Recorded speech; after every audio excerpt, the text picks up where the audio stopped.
Hello everybody, Untitled back again with another video.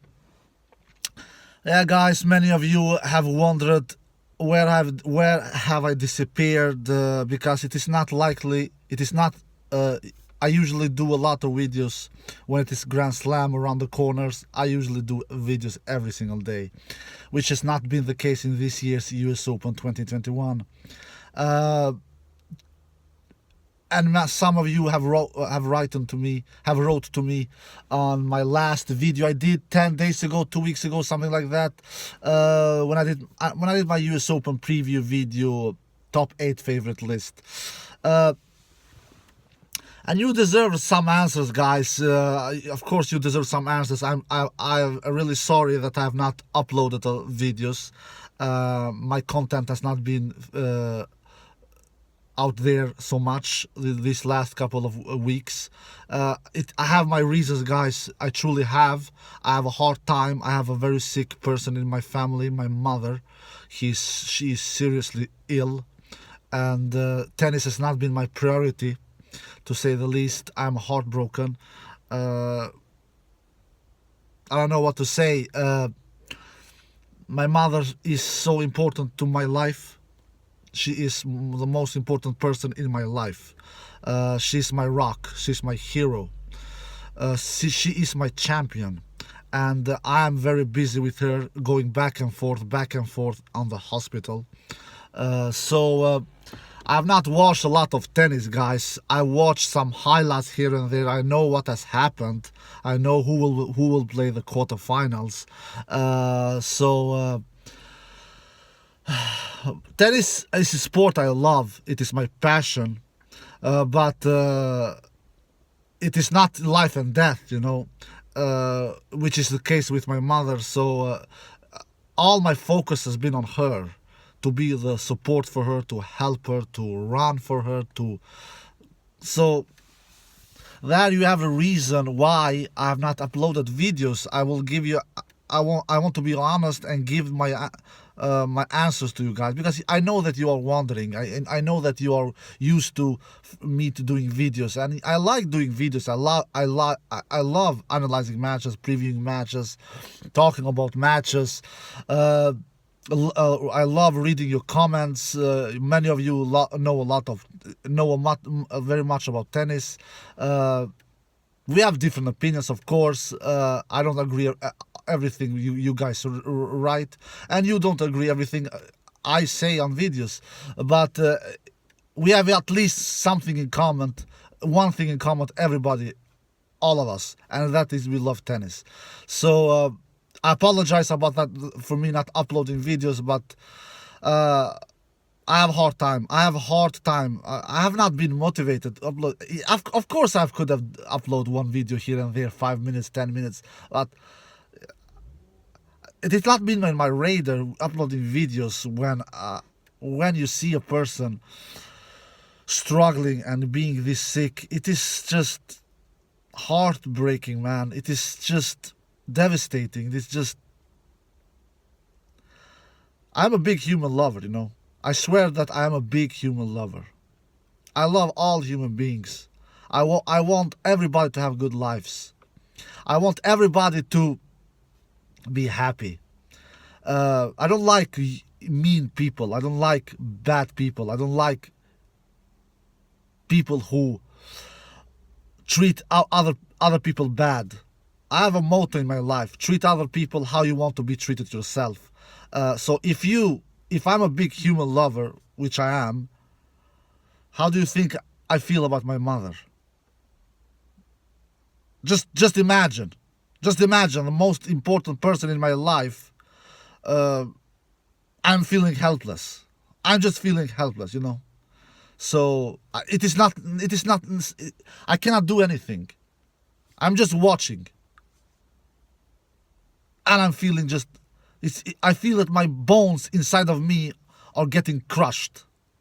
But it is what it is. I just can't. I accept it. I accept it. I accept it. I cannot do anything. I'm a big God believer, so everything God has in store for me and my faith and my destiny, from myself, from my family, I accept it. I have always been like this. So, but am I sad? Yes, I'm really sad. I'm heartbroken. So there you have, guys, the reason why I've been away. I want to be honest, and I want to share that with you guys. The tennis, we have some quarterfinal matches in store. I'm gonna talk about them briefly, short. I had 8 players before the tournament started. 8 top 8, my top 8 favorite players who I believe will go to quarterfinals. And we all know that tennis is a sport with small margins, where the margins are laser thin, and not everybody from the top 8 from my top 8 list will go to the quarterfinals. We all know that. So 5 of them are already out. In my number 8 spot, it was Casper Ruud. I believe crashed out pretty early. I believe second round, if I'm mistaken. In my 7th place, I believe it was Hubi Hurkacz. I believe he also crashed early. If I'm not mistaken, Hubi Hurkacz, I believe he crashed out in the second round too. Hubi Hurkacz in my 7th place. And in my 6th place, it was PCB. He lost in the first round, if I'm not mistaken, against a big server, American big server, who did over 40 aces, something like that. PCB actually had match points in that match, but he crashed out. Couldn't convert those match points. At my 5th place, I had Andrew Rublev. Andrew Rublev, he crashed out in the 3rd round against Francis Tiafoe. Not a big shock there. And if you remember my video, guys, when I did it 10 days ago, 2 weeks ago, something like that, I said that from the 8th to 5th place, I had difficult times picking up the names who I will put there. But 4th to 1, I was not hesitating, and I did that with confidence.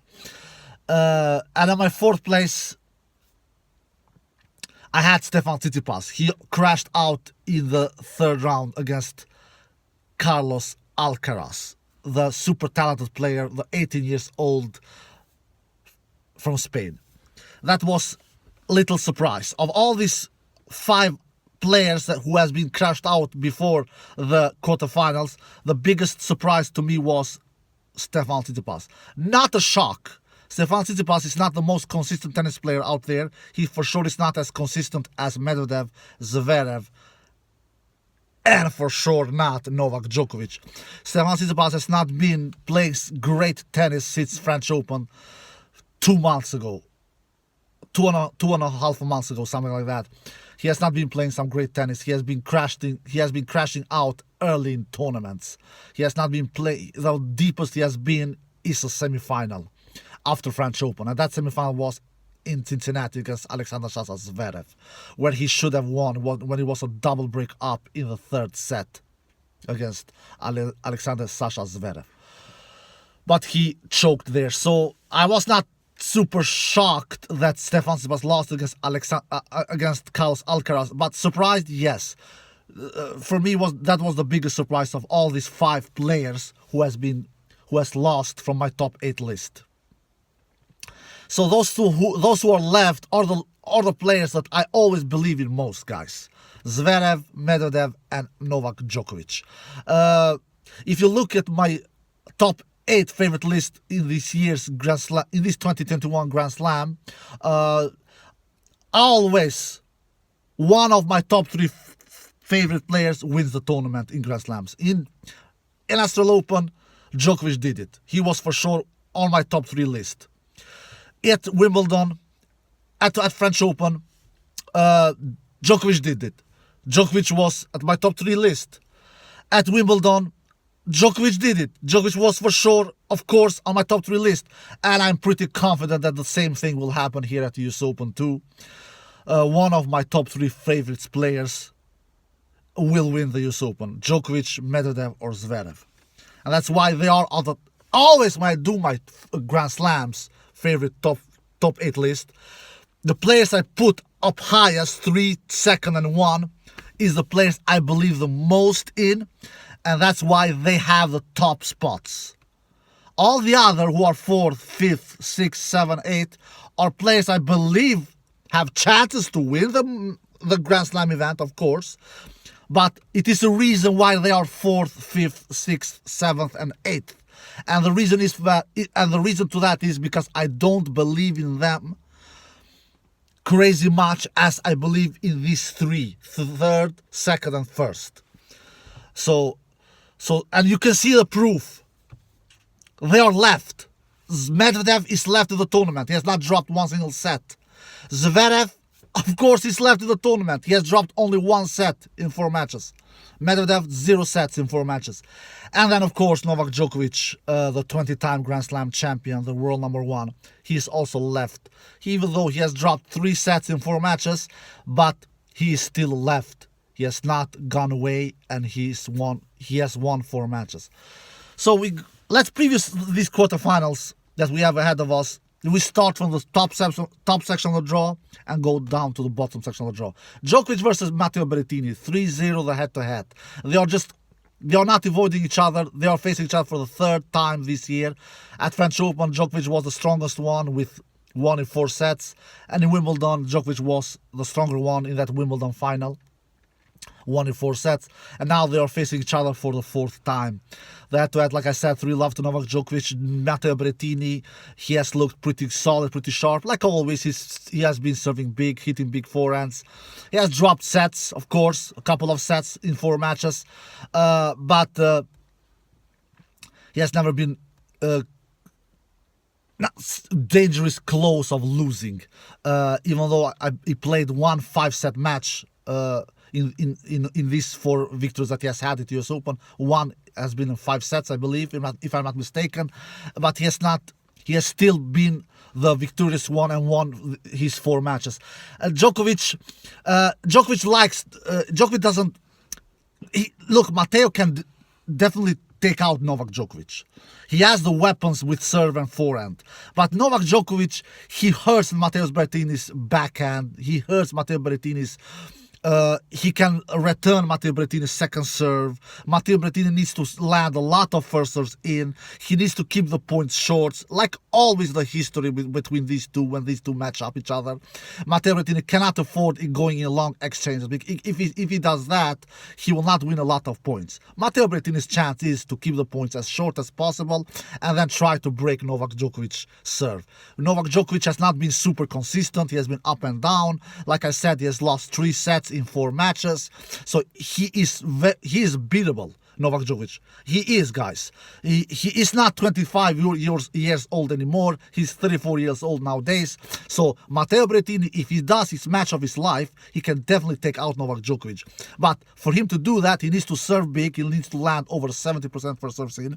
He needs to return good. His returns are not superior, and he needs to keep the points short. If he doesn't do that, those 3 keys he needs to have: serve big, return good, and keep the points short. Keep the points short. If he does these 3 things good, he can definitely take out Novak Djokovic. But I don't think he will do these 3 things good, and that's why I think Novak wins in 4 sets. And then we have the other match between Zverev and Lloyd Harris. The head-to-head is 2-love to Alexander Sasha Zverev. Man, Zverev has been so impressive. Oh man, Zverev is in shape of his life. He's not doing a lot of double faults. He's barely dropping his serve. I think he has dropped his serve 2 or 3 times as most in 4 matches. 2 or 3 times, not more than so. He's not doing a lot of double faults. He's doing a lot of aces. He's doing a lot of winners. He's playing good defensive tennis. He's playing good offensive tennis. He has big, huge confidence.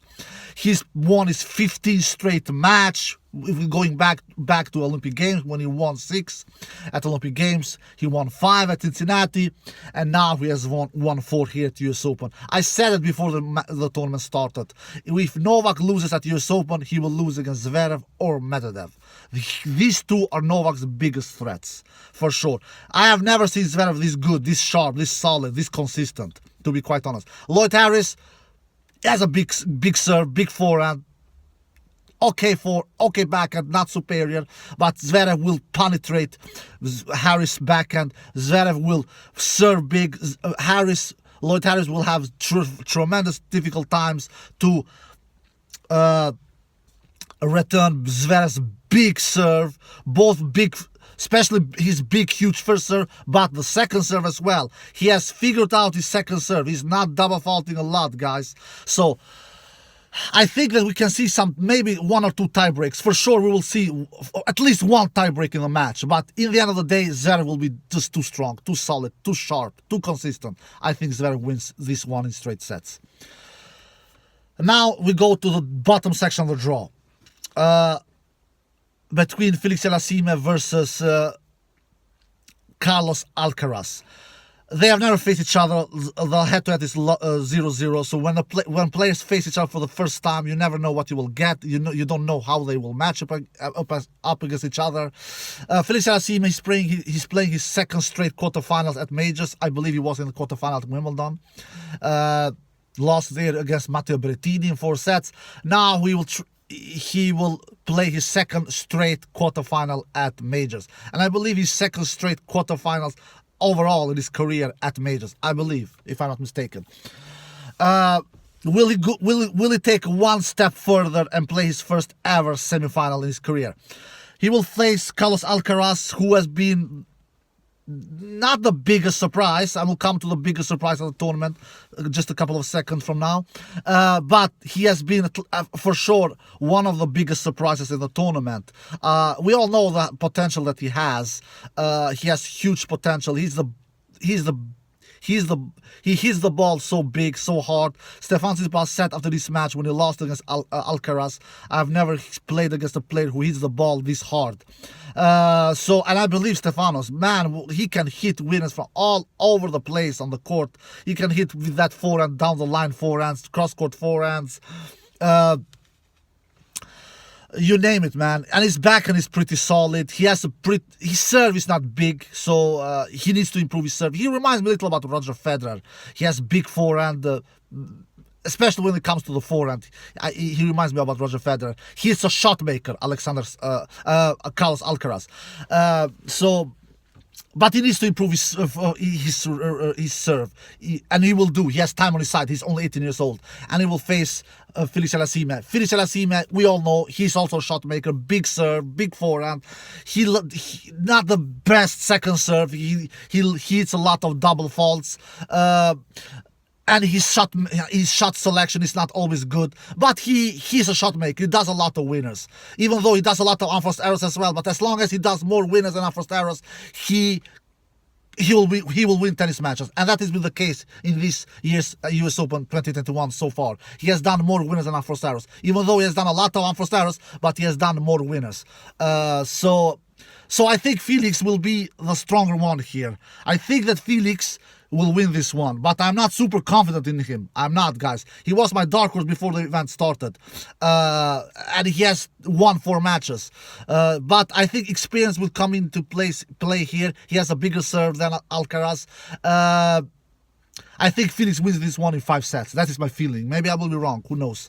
But Alcaraz has done a tremendous good run so far with 4 wins here, especially taking out the third seed, Stefan Tsitsipas, in the 3rd round. That was a great victory for Alcaraz. But I think that the fairy tale story here, the Cinderella story here, ends here for Carlos Alcaraz against Felix Alasima. I think so, but I'm not sure. 5 sets, I think Felix wins this battle. And then we have the last quarterfinal in the bottom section of the draw. The 2nd seed, Madodev, who is the only player left in the draw who has not dropped one single set. He has looked super sharp, super consistent. The ball machine from Russia, Russian ball, the Russian bear, who is so consistent on baseline, who doesn't do a lot of unforced errors. He has a unique forehand. He has a strange forehand. I don't like his forehand. Especially if you take him on the run, he can do a lot of forehand unforced errors. But he has had a good draw, and his good draw is continuing. He will play the qualifier from Van den I don't know what his how his name is pronounced. So I will not even say his name. I don't know how to pronounce his name. This qualifier player from Dutch Netherlands. But I think Medvedev wins this one in straight set. I think that these qualifiers, Cinderella story, definitely ends here. He has been the biggest surprise of the tournament. Of these 8 players that are left, who believes that this qualifier will go to the quarterfinal? Nobody, guys. I had Ruud coming through here and facing Madodev, but we all know that Ruud crashed out already in the second round. Never did I believe that this qualifier from Netherlands will go to the quarterfinal and face Dan Madodev. But I think that these qualifiers and the Cinderella story ends here. Madodev will take him out in straight sets. So there you have it. I think that Djokovic beats Bertini. I think Zverev beats